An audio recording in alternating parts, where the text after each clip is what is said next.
How are you, Ethan? I'm Antonio Guzman from Cine Premier Mexico. Great to be here. Great to see you. Thank you for having me.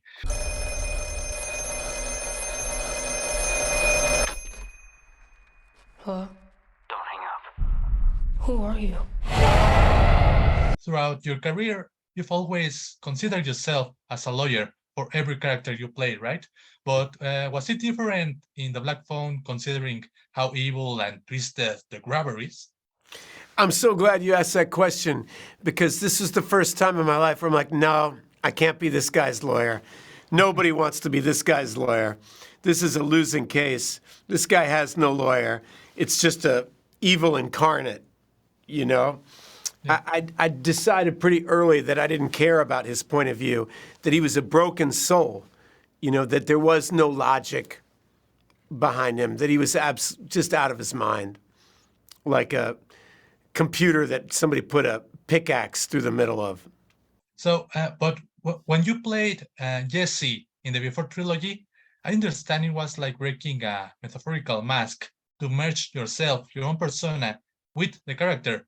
But now in the Black Phone, you're literally wearing a mask almost in every scene, right? So, have you considered this mask was like, I don't know, putting a barrier between you and the character, the grabber? It's a phenomenal question.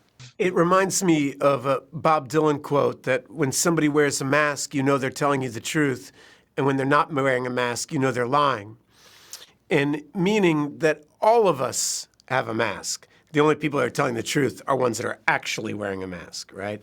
So what I love when you talk about Jesse and the Before trilogy, and that's kind of my favorite kind of acting, is when you play something so personal to yourself that you're blurring the line between character and actor, and it becomes kind of one new entity that's three-dimensional. This kind of genre storytelling is different.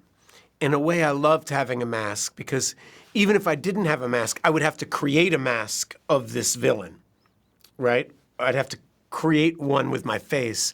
But this allowed me to hide and made me realize that the character was hiding.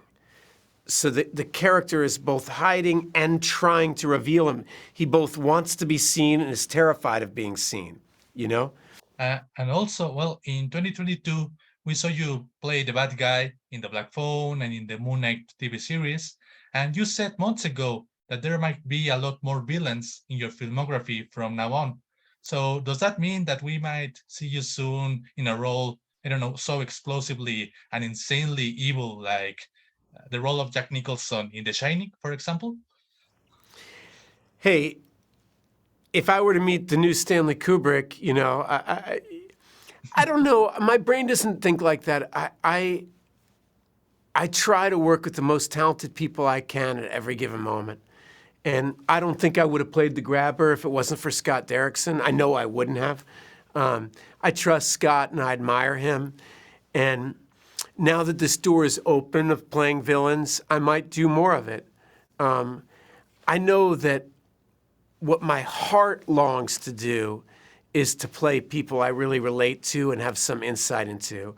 And I don't know that I have that much insight into madness and everything. I don't, maybe I could, with the right script I could, but I'm just gonna keep trying to put myself in position to work with the most talented people I can. Excellent. So, well, in the 80s and the 90s, you have all this formative experience with some of the greatest actors of all time, like Robin Williams in Dead Poets Society and Robert De Niro in Great Expectations.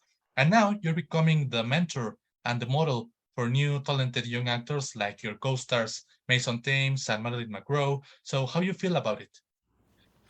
It's a big responsibility, realizing what all of us, our obligation to young people is and what we're sharing with them, what have I learned? I remember the people you mentioned and lots of other ones who were so kind to me throughout my education in the performing arts. And I would love to pass it on. I mean, most obviously, it's been wonderful to watch my daughter Maya take off. She's both a wonderful actor on the show Stranger Things right now. She's releasing an album of her own music, and she's a beautiful lyricist. And so I love watching her take off and explore different art forms the same way I did, but the world is much more open to the idea now. And I'm excited about her whole generation, my son as well. Perfect. That was beautiful, Ethan. Thank you. So that's it. So once again, thank you so much for your answers, your time, and take care. Yeah, take care to you too.